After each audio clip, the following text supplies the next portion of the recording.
Sejam todos bem-vindos, né, a mais um programa da série Se Inove-se Conhecimento. Né? Esse programa faz parte, né, do núcleo, né, de inovação da Faculdade de Medicina de Itajubá, uma empresa do Grupo AFA Educacional. Hoje é farmacologia, né? E para isso nós convidamos a professora doutora, né, Amanda Moraes, para nos ajudar com as informações. Amanda, seja muito bem-vinda e obrigado por aceitar o nosso convite. Obrigada, eu que agradeço, uma gentileza de vocês fazer o convite, é muito especial para mim estar aqui com vocês, vai ser um prazer passar esse momento aqui com vocês, falando um pouco de conhecimentos em farmacologia. A honra é toda nossa, professora. Professora, uma curiosidade que a gente tem, né? Muitos são os termos ao qual o pessoal se refere à farmacologia. Então, tem pessoas que falam fármaco, tem pessoas que falam remédio, tem pessoas que falam droga. Nós usamos esses termos da forma correta?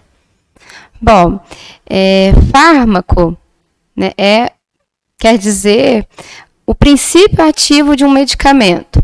Então, o medicamento, para ele ser preparado, né, numa farmácia ou na indústria farmacêutica, ele é composto de várias substâncias. Dentre elas, o fármaco, que é a substância com a propriedade curativa.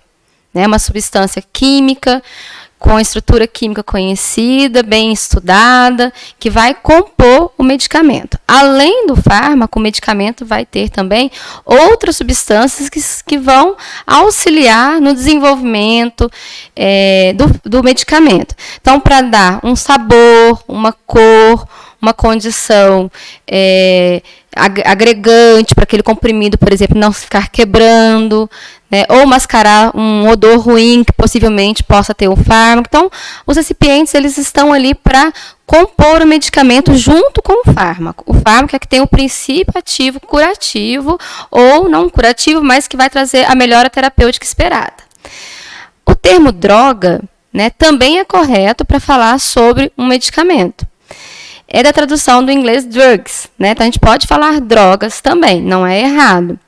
Só que para a gente, né, fica mais usual falar medicamento ou fármaco, porque usa-se mais o termo droga no sentido das substâncias que são ilícitas, né, não permitidas para serem consumidas no nosso país, né, legalmente, então elas são ilegais, e são substâncias que podem provocar alterações de humor, né, alteração do estado de consciência, são substâncias narcóticas, então a gente reserva mais o termo droga para esse tipo de substância.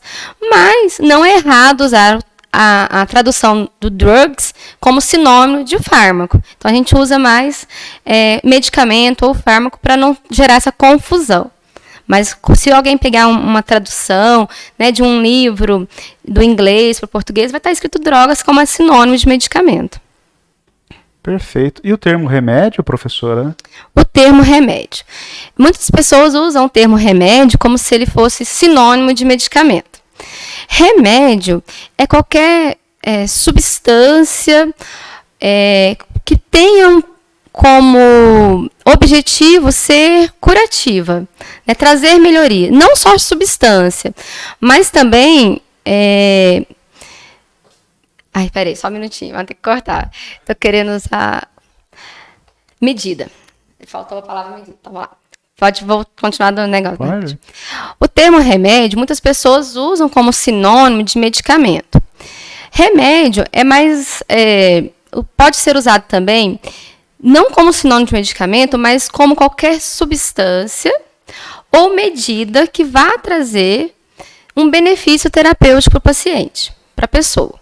Então, por exemplo, um chá que a pessoa possa tomar e possa trazer um alívio de um problema estomacal ou um alívio para um problema de dor de cabeça. O chá pode ser considerado um remédio, mas ele não pode ser considerado um medicamento. Por quê? Para ser considerado medicamento, ele tem que ter o fármaco, que é a substância química, com a estrutura química conhecida, isolada e os recipientes bem definidos. Mas ele é uma substância que traz uma medida, pode ser ou uma medida que traz um benefício terapêutico. Então, ele pode ser um remédio. Outro exemplo de um remédio. Uma massagem, né? É uma medida que possa aliviar uma dor em um determinado músculo.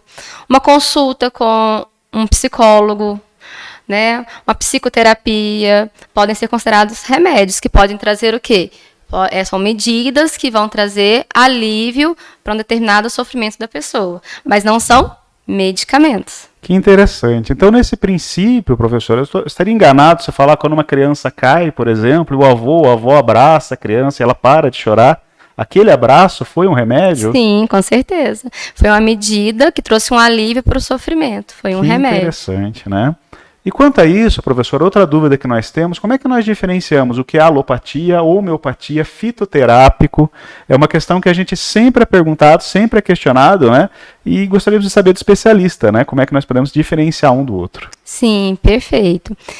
Bom, a alopatia é o princípio que a gente usa na maioria, né, dos tratamentos, que é o tratamento contrário àquilo que está desenvolvendo a patologia. Então, o que a gente faz na alopatia, né? Então, quando tem, por exemplo, uma febre, né, o paciente ele vai fazer o uso de um antitérmico para reduzir a febre, por exemplo, né? Então, esse é o princípio mais utilizado, né, na nossa medicina ocidental, que é da alopatia. A fitoterapia, que você perguntou, já são os medicamentos produzidos a partir de extratos de plantas, são os fitoterápicos. Então, são conhecidas, né, as propriedades químicas das plantas, sabe-se o que naquela planta tem a propriedade terapêutica, faz a extração, né, da forma correta de extrair um princípio ativo, e o medicamento, então, ele é produzido a partir de extratos vegetais. Então, isso é a fitoterapia. Já a homeopatia é um outro princípio, né, diferente da alopatia, que o princípio, como o próprio nome já diz, homeo, né, de homos, que vem de semelhante, é um princípio onde o medicamento ele não vai trazer a melhora, né, da enfermidade, como na alopatia, por princípio contrário daquilo que está gerando, né, o malefício. E sim por igualdade, né, de uma certa forma, semelhança. Então, homeopatia, né, homos, então, semelhante, de igual, vai ser, então, administrado no paciente algo que vai fazer desenvolver no organismo da pessoa uma defesa, né, contra aquilo, e o próprio organismo vá aos poucos sabendo que aquilo é um estímulo e ele precisa reagir de uma certa forma para trazer a melhoria terapêutica. E traz muito o princípio da energia sendo transportada nos medicamentos homeopáticos, né? Então, quando o médico homeopata ele prescreve um certo medicamento, ele vai prescrever numa certa magnitude, numa certa dosagem, né, que vai ser de acordo com o nível energético que ele acha que é necessário para aquele paciente, para ele ir desenvolvendo a defesa contra aquele estímulo necessário. Então, por exemplo, se um paciente ele é muito alérgico a poeiras, mofos, né? Então, esse medicamento ele vai ser desenvolvido a partir de um estímulo, né?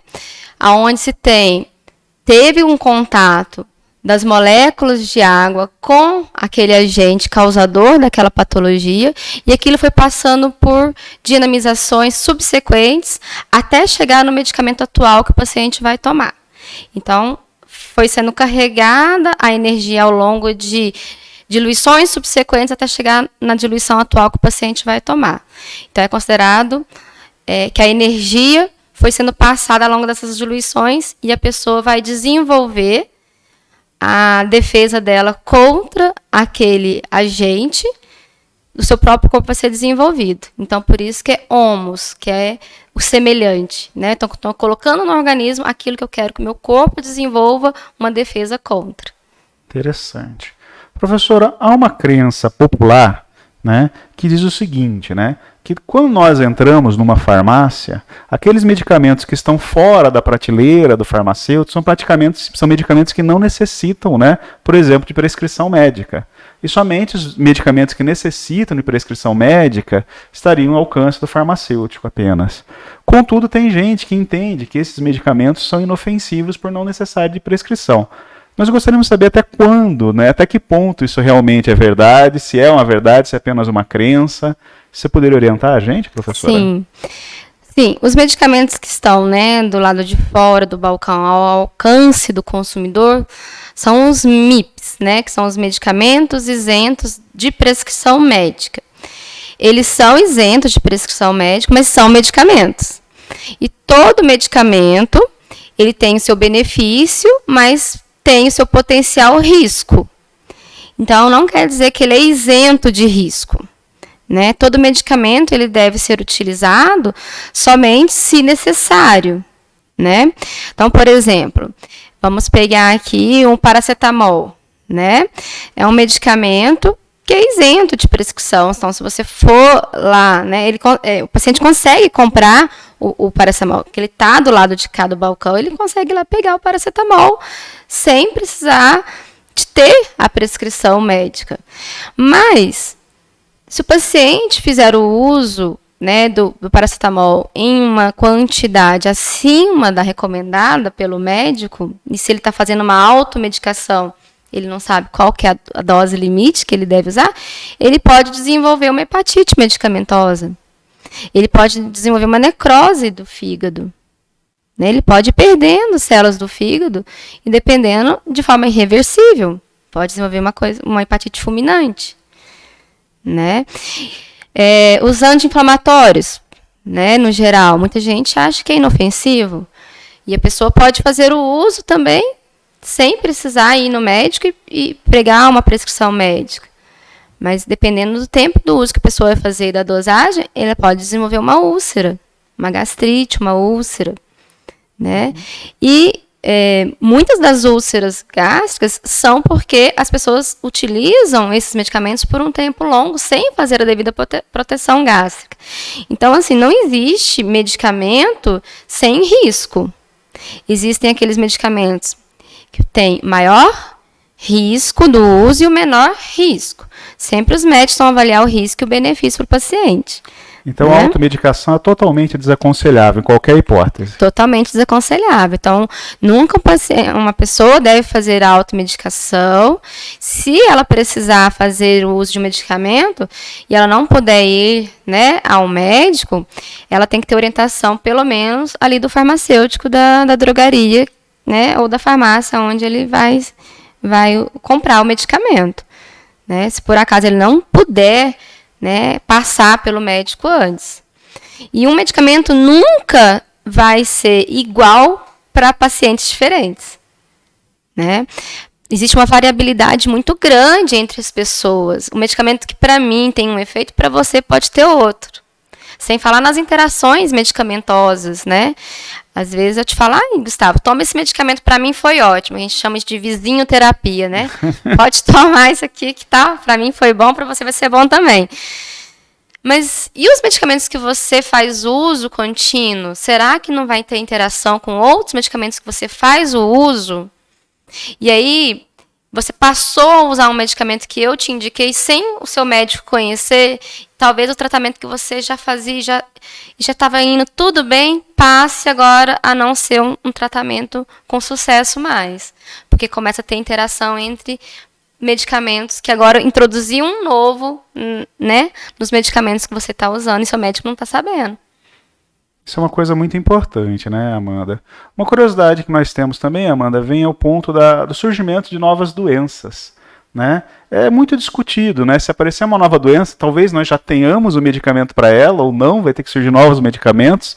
Como é que ocorre essa dinâmica, né, na farmacologia? Nem sempre, né, quando surge uma nova doença, a velocidade para surgir um novo medicamento acompanha. A gente viu com o Covid, né? A busca pelo antiviral foi intensa e não se encontrou num tempo rápido um medicamento para combater o vírus, né? Como que funciona o desenvolvimento de fármacos? Em média, para desenvolver um fármaco novo, em países onde a indústria farmacêutica é forte, né, são os países da Europa, Suíça, Alemanha, também na América do Norte, né, pegar os Estados Unidos, Canadá, esses países onde a gente tem as indústrias farmacêuticas mais fortes, em média tem uma demora de 10, 12 anos para se desenvolver um novo medicamento, né, normalmente. E para desenvolver um novo medicamento, são todos seguidos os critérios de novas etapas, né, das etapas a serem cumpridas. Então, a gente tem as etapas que a gente chama de pré-clínicas, que são os testes que são feitos antes de serem feitos testes em humanos. O que são as etapas pré-clínicas? São os ensaios que são feitos em laboratórios, em cultivo de células, cultivo de tecidos em laboratórios, em testes alguns com os animais, né? Hoje em dia está se usando cada vez menos animais no mundo para fazer essas etapas pré-clínicas, mas ainda são utilizados, são necessários também, mas com a tendência a diminuir esse uso. Depois que passou por esses testes pré-clínicos e foi aprovado, né, estatisticamente, mostrou-se que tem um potencial para aquele futuro fármaco continuar o seu estudo, ele vai para os ensaios clínicos. As etapas clínicas, então, agora são feitas em humanos. E para serem feitos esses testes clínicos, tem que ter toda a aprovação do órgão regulatório. No nosso caso, é a Anvisa. Então, tem que ser feito todo o estudo do projeto. O projeto vai ser, então, enviado, né, vai ser analisado por um comitê de ética que vai ver a viabilidade e vai analisar os resultados pré-clínicos e ver se esse futuro é promissor. Então, nós temos as etapas, né, os ensaios fase 1, fase 2, fase 3, fase 4 no geral. Então, a fase 1, indivíduos saudáveis, voluntários, fazem parte desse ensaio clínico. Depois vem de fase 2, que são já os indivíduos que têm a patologia para a qual está sendo desenvolvido o medicamento. Só que é um grupo pequeno. Dando certo, então, a fase 1 passa para a fase 2. Dando certo a fase 2, passa para a fase 3. Aí a fase 3 continua com os indivíduos que têm a doença, né, para a qual o medicamento está sendo desenvolvido, porém agora em uma escala maior, né? Então, amplia a quantidade de pessoas. E dando tudo certo, né, nessas etapas pré-clínica, clínica 1, 2 e 3, faça o pedido para a Anvisa para ser, então, aprovado e poder comercializar no país. Isso se for desenvolvido aqui no Brasil, a Anvisa, né? Se for, por exemplo, nos Estados Unidos, vai ser o FDA, né? Na Europa, o órgão regulatório lá do país da Europa. E aí, dando certo, ainda existe os estudos de fase 4. O que é a fase 4? É a fase pós-comercialização, onde nós todos estamos na fase 4.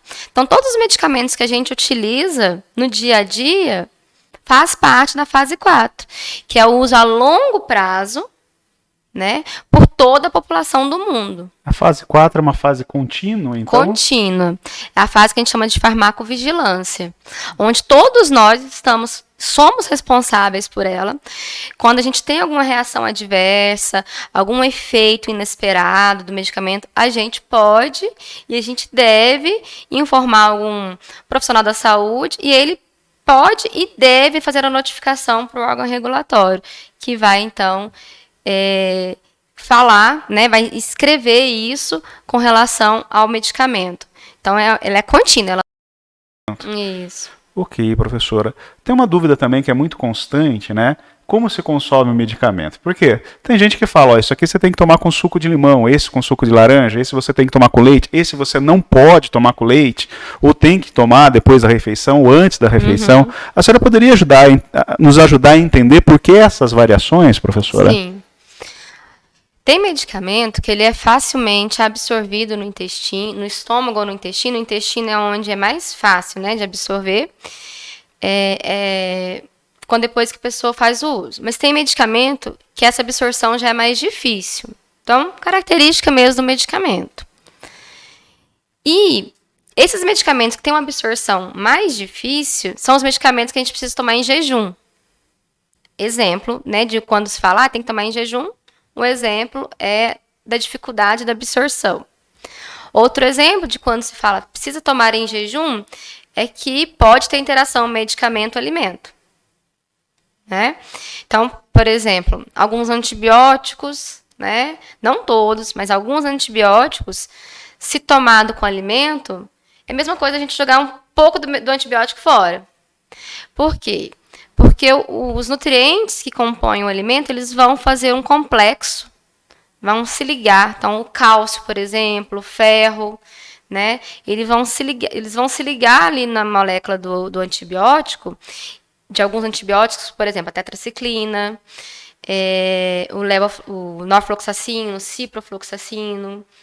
Eles fazem um complexo, e esse complexo se torna insolúvel e incapaz de ser absorvido. Então, vão ser eliminados nas fezes.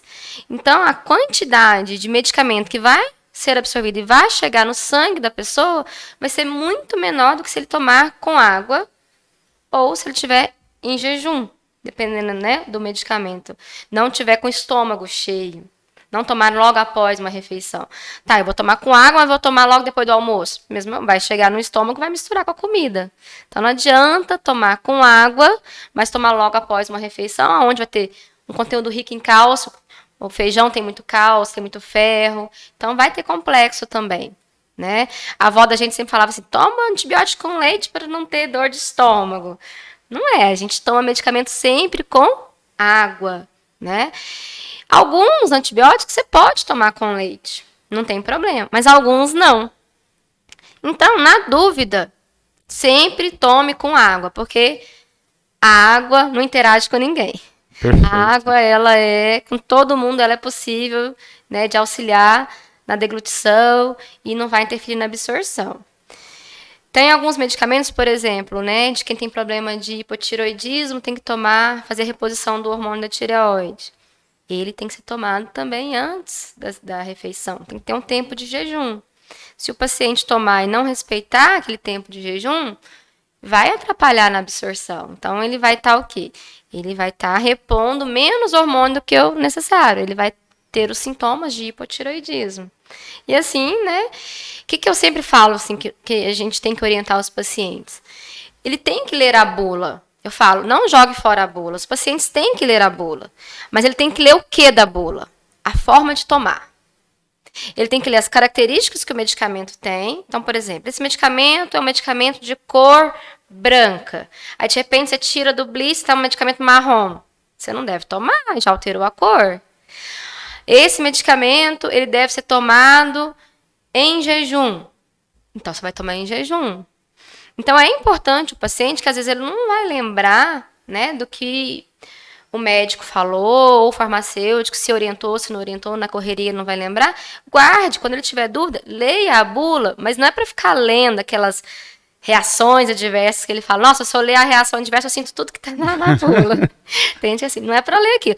Mas eu acho que tem que ler a bula, né, de como eu devo tomar este medicamento. Porque não tem dúvida. Amanda, por gentileza, né? Quando nós vamos numa farmácia fazer a compra de um fármaco, né? Nós temos a opção de comprar o medicamento de referência, o genérico e agora também o similar, né?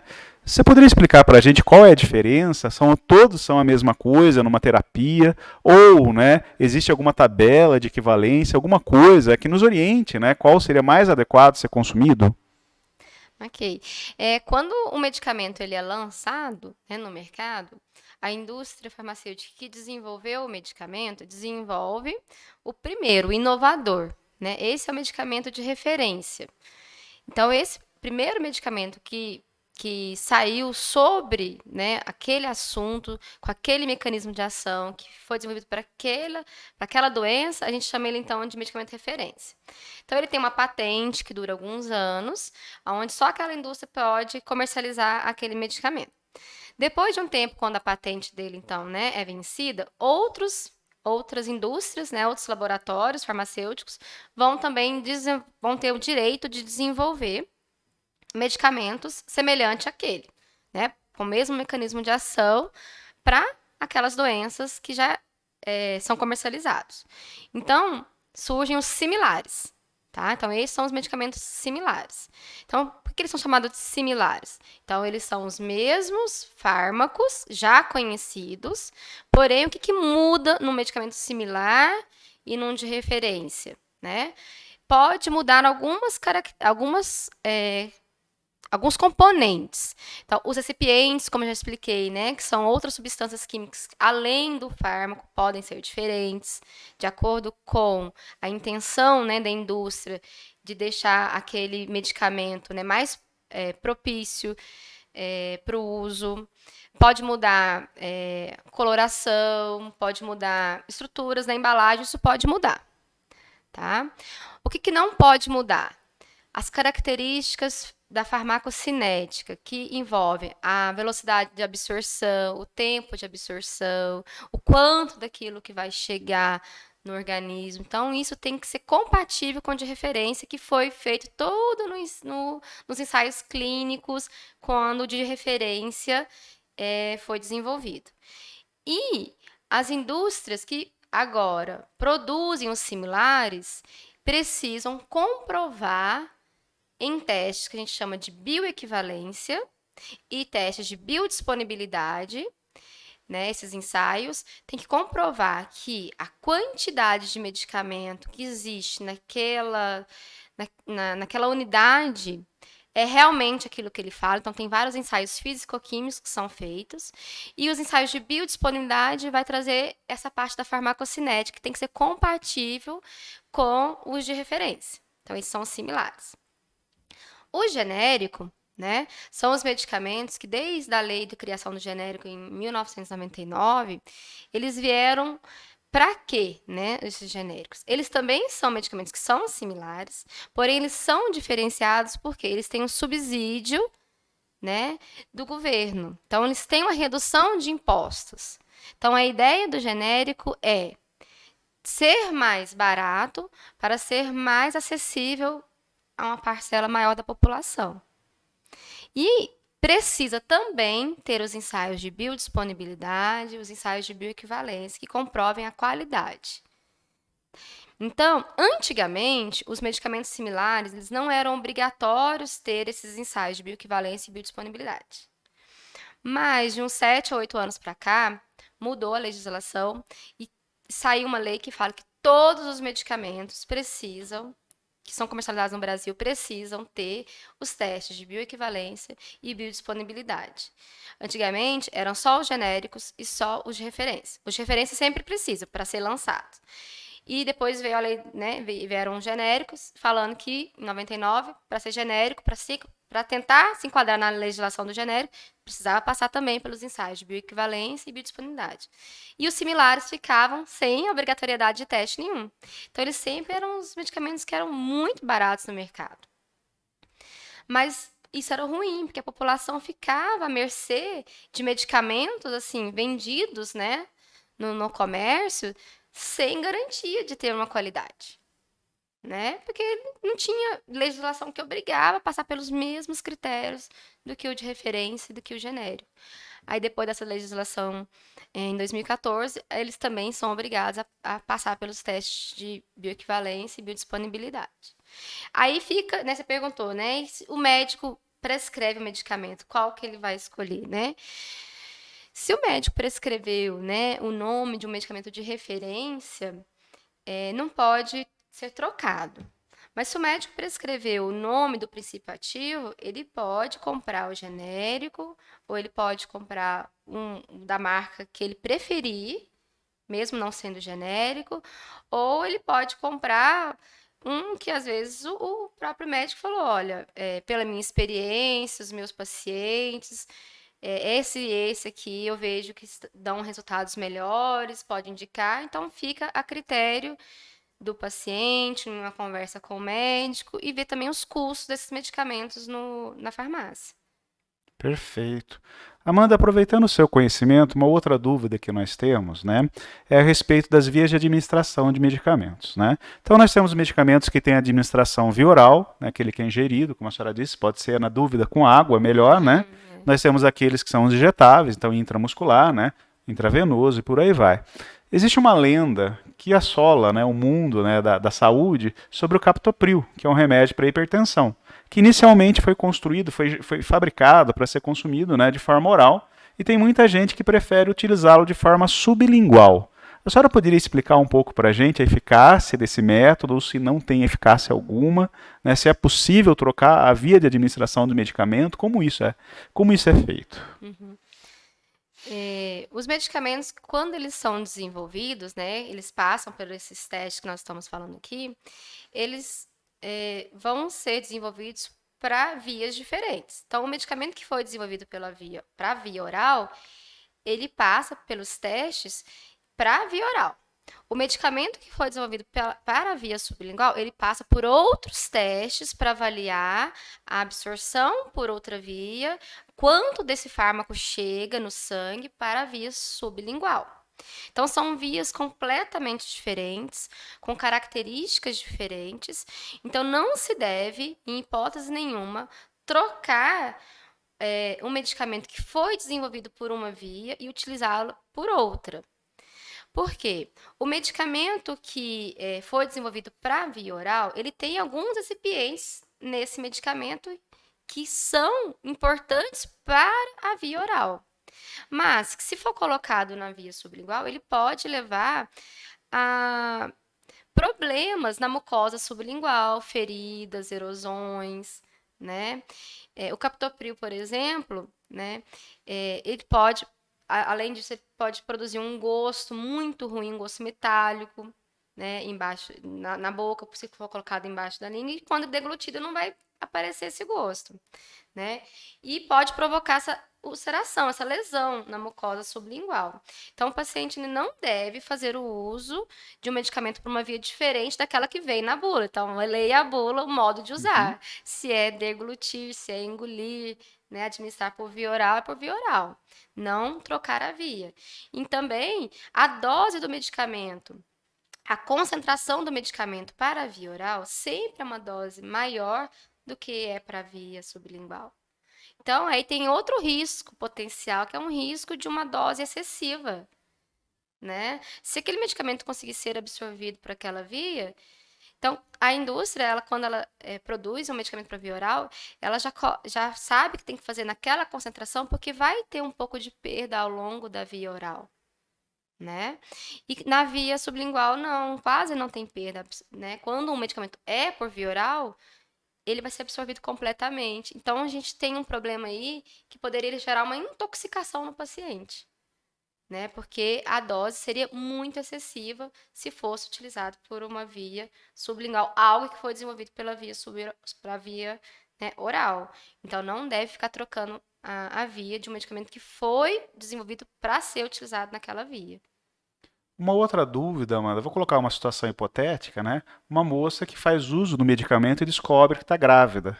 Como é que ela pode saber se aquele medicamento pode oferecer algum problema, né, para o bebê que ela está gerando, né? Já que ela já consumiu o medicamento.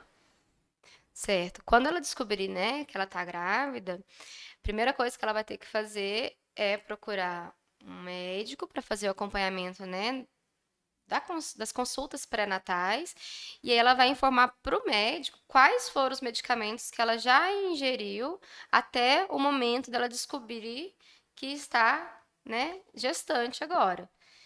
Quanto daquele medicamento, há quanto tempo ela está fazendo uso, né? Porque daqui para frente o médico vai poder acompanhar ela. Tem alguns medicamentos que são seguros na gestação e outros não são seguros, né? E então esse acompanhamento vai ter que ser com o médico pré-natal. O mais importante é isso, assim que descobrir, já procurar o médico para poder fazer o acompanhamento. E, na dúvida, não tomar mais nenhum medicamento daqui para frente. Suspender qualquer medicamento que ela faça uso, porque muitas pessoas tomam algum tipo de medicamento e quando descobrem que são gestantes, vão continuar tratando a sua doença, mas muitas vezes tem que trocar de classe de medicamento para uma classe que é mais segura durante a gestação, né? Muitas vezes não vão fazer o uso da mesma classe para aquela doença. Não vão deixar de tratar, mas vão tratar com uma classe diferente que é segura para o bebê durante a gestação. Então, por isso que a primeira coisa que tem que fazer é parar de fazer o uso e já agendar imediatamente uma consulta com o médico. Perfeito, Amanda. Agora uma última pergunta para a gente poder, né, concluir. A gente tem uma curiosidade assim, e quando sobra o medicamento em casa? O medicamento comum, né, o medicamento para dor de cabeça, talvez o medicamento controlado ou o antibiótico, a pessoa não vai fazer uso, já acabou a terapia, ou o médico achou desnecessário utilizar novamente aquele medicamento. Qual procedimento eu tenho que tomar com aquele excedente, né, de fármaco que ficou na minha casa? Ótima pergunta. A gente sempre tem, né, algum medicamento que a gente compra para se vai que precisa ou usou e sobrou um pouquinho de medicamento, como você disse.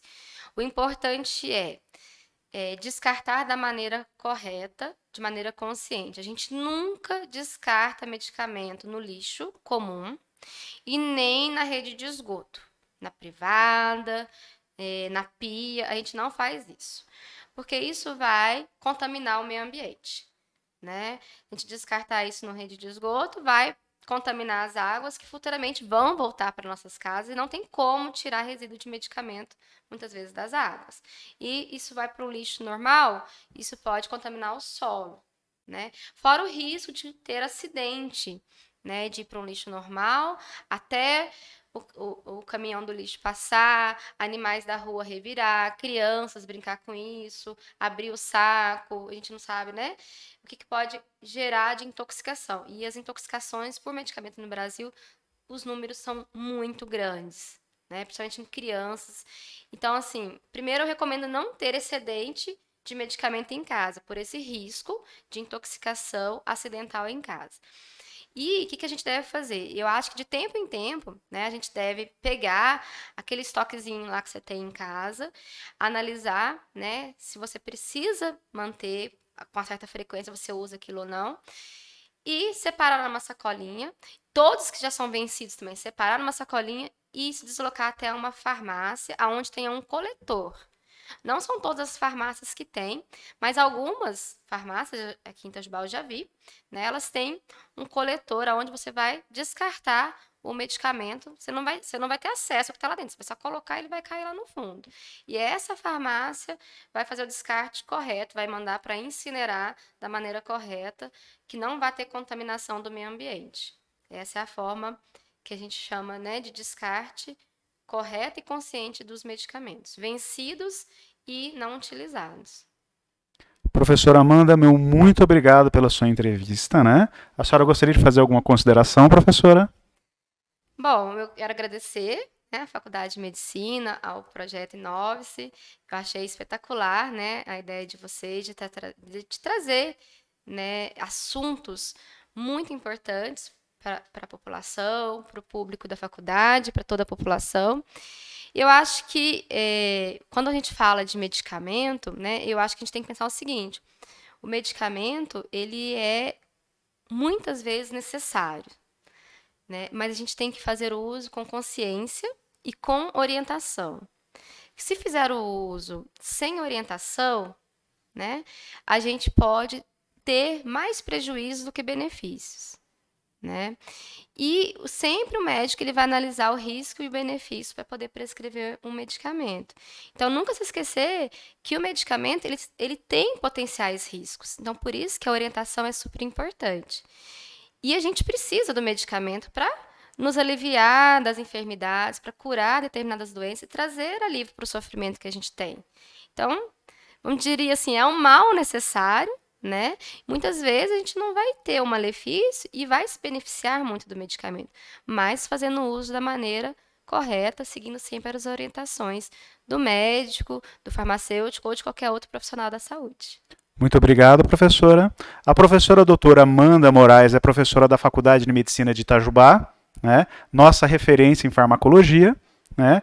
E hoje ela está colaborando com a gente no projeto Inove-se Conhecimento, um projeto do Núcleo de Inovação Acadêmica, né, da nossa Faculdade de Medicina Itajubá, uma empresa do grupo Afya Educacional, né? A todos vocês, meu muito obrigado por colaborarem com a gente. Se quiserem fazer perguntas ou se quiserem, né, mandar sugestões, né, vamos deixar nosso canal aberto, né, ao que for interessante para a população. Muito obrigado, um bom dia para todos.